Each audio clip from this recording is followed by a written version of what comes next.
From 1985 to 1991, the University of Manitoba School of Agriculture and the Manitoba Agriculture Program partnered to provide supports to students that were taking the Diploma program in agriculture. Part of the path, I guess, that Manitoba Agriculture Program was creating was that they wanted to train people to be able to become experts in farming and then go back to the communities and work with the farmers to make them even more viable.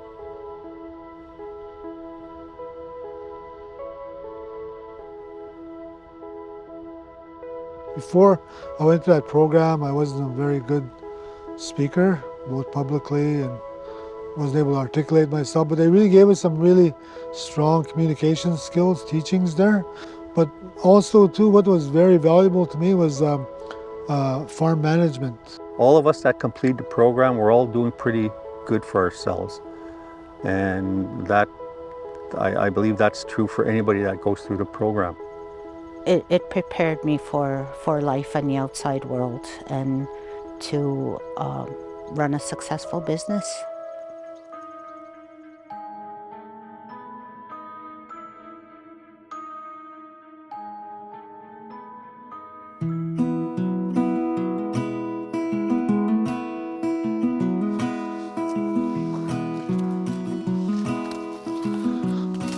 Hey ladies, hey ladies, come on ladies.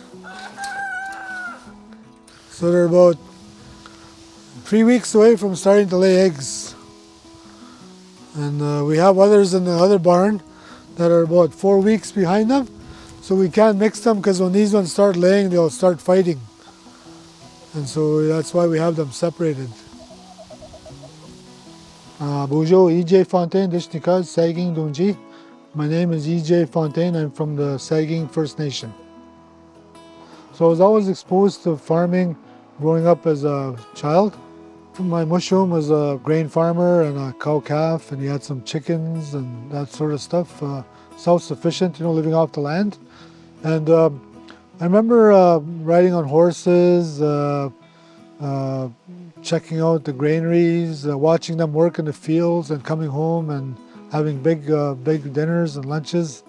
And what I noticed was that they really worked hard, and they had to back in the day to be self-sufficient. And so I remember that sort of stuff. And just playing in the farm and out in the fields was a really good experience for us. It helped us by seeing our mushroom work and be a businessman at the same time.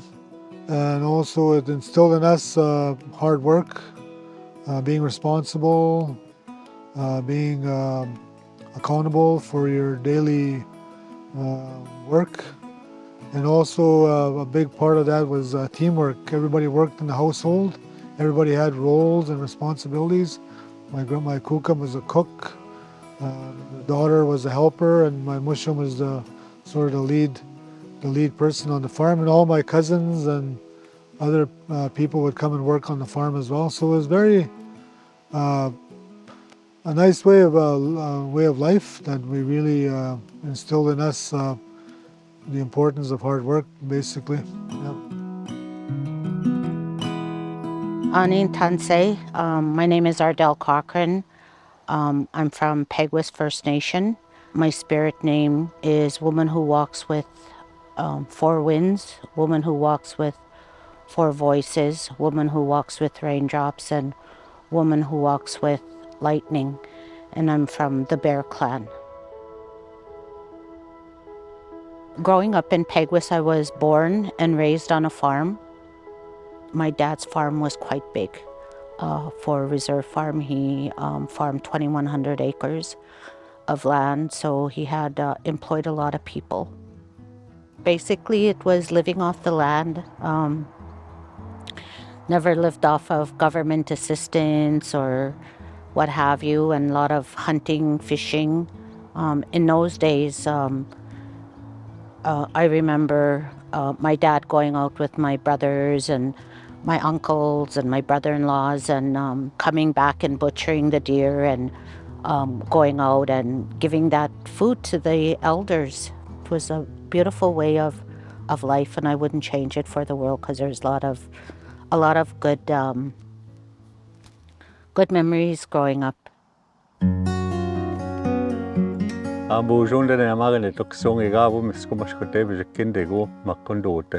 I just shared with you my traditional name, which is Strong Standing Red Buffalo. I also shared with you I'm of the Bear Clan. My English name is Robert, and my family name is Maytwayashing. I'm from the Lake Manitoba Treaty 2 First Nation. First 12 years of my life were living in a city. My parents left the reserve in the late 50s when they could leave to create a better life for themselves, and they lived and worked in Winnipeg for 30 plus years. Most weekends we would either go home to Lake Manitoba and or Long Plains First Nation, where my father was from, or on occasion to Pointe de Bois. Both my grandparents as well as my parents always had horses, cows, chickens, ducks, geese, rabbits, pigeons, pigs, gardens, and the like. And it wasn't viewed as a farm per se. It was just something that my grandparents and parents did to help sustain themselves. That's what they did back in the day.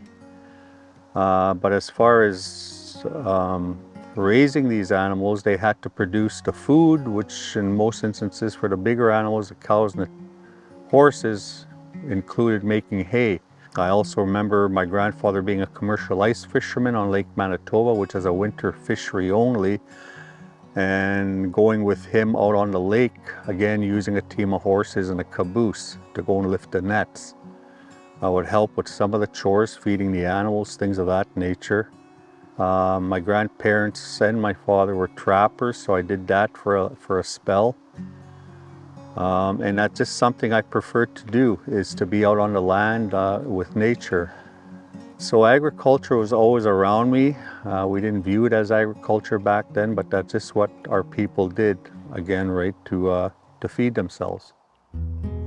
I grew up primarily on the Saugeen First Nation for most of my life, but when we were teenagers, we moved around a bit. I moved into Winnipeg, Rivers, Manitoba, or Zawiquin, and then back to Winnipeg, and then back to Saugeen, and I ended up spending my high school days back in the Saugeen. Then when I came into Winnipeg, I was looking for a job one day, and I heard about a program called Manitoba Indian Agriculture Program, and I went in there to apply for a training program. They had a 26-week training program that exposed you to agriculture. It was a practical training program. So I got on there, and I ended up working at the Glenlee Research Station for about 2-3 summers, and that's sort of how I got into the career. My father was one of the pioneers of setting up agriculture in First Nations in Manitoba, and he worked with a number of other visionaries back in the late 50s and early 60s when they started the Manitoba Indian Agriculture Program. They provided a service that helped people start up. Interest-free loans, some of it was grant. You know, anything that anybody wanted to go into, there was help there. I remember when I was in university and being hired as a summer student, we went to school 6 months and we were off for 6 months, so we were always employed by the Manitoba Indian Agriculture Program. So we had a lot of different experiences. One of the things that I'd done that I was tasked with one summer for 6 months was to look at what the interest would be to start up a farm women's program. So yeah, I went to many of the communities in Manitoba, First Nation communities, and just went to interview women, and some of them wanted to do accounting so they can help their husbands with the administrative portion of the business. Some wanted to look at starting sewing classes and have other women from the community join in. Some wanted to start community gardens. Others wanted to look at greenhouses because the cost of food in the north is so high that they wanted to look at how do we bring in more nutritious food without having to, pay an arm and a leg. I think I was 19 at the time. There was a training on a job opportunity in my community of Lake Manitoba with a cow-calf producer, and I ended up working there for a year. And then soon after I had finished that stint, an opportunity came up in Peguis First Nation for an applied agriculture program, which was a 6-month program. So I ended up pretty much living during the week in Peguis, coming home on weekends to take that course, and completed that and graduated from there. And then I went back home and did some more training on the job. And it's around that time that I applied to the Manitoba Indian Agriculture Program for a loan. For Indigenous people, it's very difficult to go to a regular financial institution to try and borrow money to start anything. And for Indigenous people, you don't have the luxury of owning land or you can use as collateral at the bank. Some of the challenges that First Nation individuals and nations as a whole face getting into agriculture or in any other type of area is the assimilation policies that from government.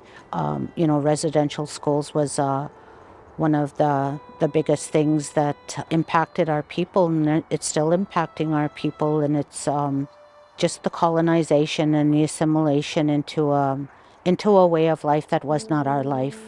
So we lost our traditional ways, both culturally, traditionally, spiritually. With that, colonization and assimilation became dependency. And that was one of the worst things that ever happened, was all of the teachings and all of the ways of our people were taken away. And now we're trying to get back to where we were to be able to sustain ourselves off the land. As Indigenous peoples, not only in North America, but in South America, as well as other Indigenous nations, we've done a lot pertaining to the development of agriculture. There's some very important foodstuffs that our people had propagated over thousands of years that most of the world enjoy to this day. Like the tomato as an example. Most people think the tomato is something the Italians developed. It's our South American cousins that developed the tomato to what we see today. The potato is another one. There's over 400 different varieties of potato. 3 very important foodstuffs that the world enjoys is what our Six Nations relatives call the Three Sister Society, which is corn, beans, and squash in their many different forms. The management of trees is something else that we did. My community, as an example, is traditionally known as a sugaring community. We actually did that this spring, where we tapped the maple trees in our area again. We made maple sugar. And that's, again, a very important foodstuff that our people use to help feed themselves, or else we use it for trade.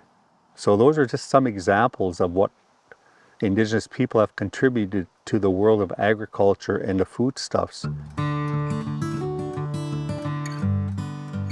What the partnership provided was access to tutors and also classroom space for us to get together, to be able to have academic support from the tutors that were provided.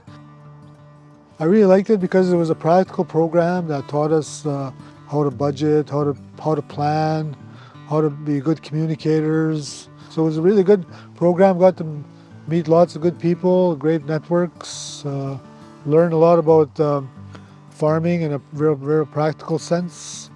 It was very intense too. It was a 2-year program, and we were in class basically 7-8 hours a day, which was much like a farm anyways, so it wasn't too bad. So I was able to finish it. Actually, I wasn't interested in taking agriculture. I was actually wanting to go into education and become a physical education teacher within the school system. But it didn't work out that way, and my first attempt at university, it didn't work out. Was a big culture shock. So I actually, I took a friend over to Penimutang, where the Manitoba Indian Agriculture Program was sponsoring the Farm Business Management Program through Assiniboine Community College. And then after, when that was done, I'm going, okay, this isn't so bad. Like, it was a lot of management, and growing up I used to do the books for my dad for the farm, so it was kind of second nature, I guess, at the time. So then they started encouraging us to go into the Diploma Agriculture program at the University of Manitoba within the Faculty of Agriculture. So I thought, you know what, I'm just going to try it. So the experience of going to the program in itself was quite the experience. Culture shock was one of the biggest things. It was a totally different environment. We were fortunate, though, the Manitoba Indian Agriculture Program, MIAP for short, provided us with tutors. We had our own tutors. There was a group of us First Nations individuals that went through the program. U of M gave us a space to work from within, along with our tutor. So the first year was a 7-course load, and I think 4 or 5 labs to boot, so it was a very heavy load. And we always started later than most students, and we got out earlier than most students because it was a program geared towards farmers. The first term I passed barely. I was put on probation. Part of the challenge there again is I remember the very first exam I ever wrote, final exam, was a soils exam, and when it came time for me to do it, I drew a blank. I think I remember writing my name down, my student number, and that was pretty much it. So I failed that exam, but I went and seen the prof later, and he gave me a rewrite opportunity, which obviously I guess I passed. And I did pass the first term, but my GPA wasn't at the level they wanted, so I was put on probation. Right around that time, I lost somebody very close to me, which was an aunt that I grew up with, who was about 10 months older than me. But again, with commitment, I figured, well, I need to stick this through. So I stayed there. Trouble was, my heart wasn't in it anymore, and I wasn't applying myself in the way I should have, to the point where at the end of that second term, the first year, my GPA dropped even further, and then I got kicked out of the school for a year. I was told I could reapply in a year. And that's what I ended up doing. I went back home, continued on the farm doing what I was doing there, and then I went back the following year. It's a 2-year program. The first year was questionable of what I completed, so I think I ended up taking 2 courses to make them up, but then I also stretched the remaining year of courses over a 2-year period, so I didn't have as much of a load. Long story short, I stuck it out, and I ended up graduating in 1990. And I think it was maybe 5-6 years later, I was actually invited back to the school to be part of what they call their final prez panel, which consists of graduated students of the program that are in their fields, or whether it's banking, running a farm, or other, to be part of the panel of the students that are what I call defending their farmer's thesis. They call it final presentation. To have a continued relationship with the School of Agriculture, I think is important so that we can ensure that there's Indigenous content in the curriculum, and that students that come into the program learn something about our history in agriculture, but also some of our cultural background. I guess that was really my main motivator at the time, was to become educated, become knowledgeable, and be able to go back and help our First Nations farmers become better at what they were doing. It opened a lot of doors for me. Yeah, a lot of it is agriculturally based, but it's a business management course, because agriculture and or farming, ranching, whatever, is a business. I can attribute a lot of my success in what I'm doing right now to the School of Agriculture. It's very practical management training. It's helped me to establish basically 3 businesses, viable businesses, profitable businesses, but also helped me to develop a real solid career before I went into business and basically economic development. There's a lot to be learned through that program. It's beneficial as a whole. I've known lots of professionals over my lifetime and my career that have gone through the program, and they've excelled. I have my fellow graduates, some of which you've interviewed. We've all of us that complete the program, we're all doing pretty good for ourselves.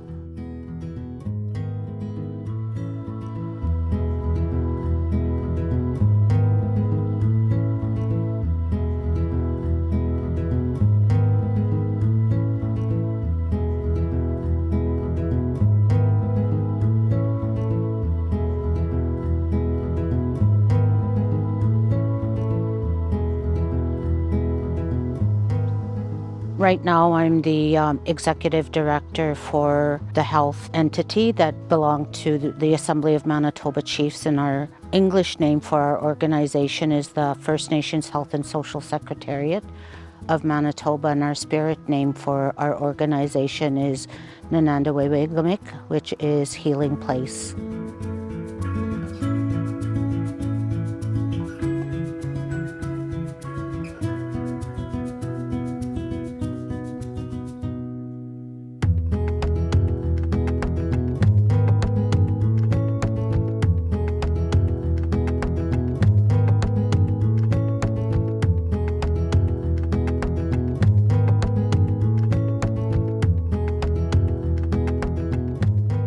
I have a lot of good friends there now. The 20 people I went to school with there are still connectors, networks with me. Many of them are now leaders in the community, doing great things, working for organizations, communities. It's a good program. I would encourage you to consider it.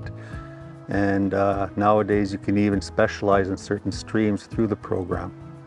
And find what you're good at, what you enjoy doing, and pursue it. I feel really honored and really happy to be able to give back to the School of Agriculture, because the School of Agriculture has given me so much in my life. And to be able to give back to the School of Agriculture is a dream come true.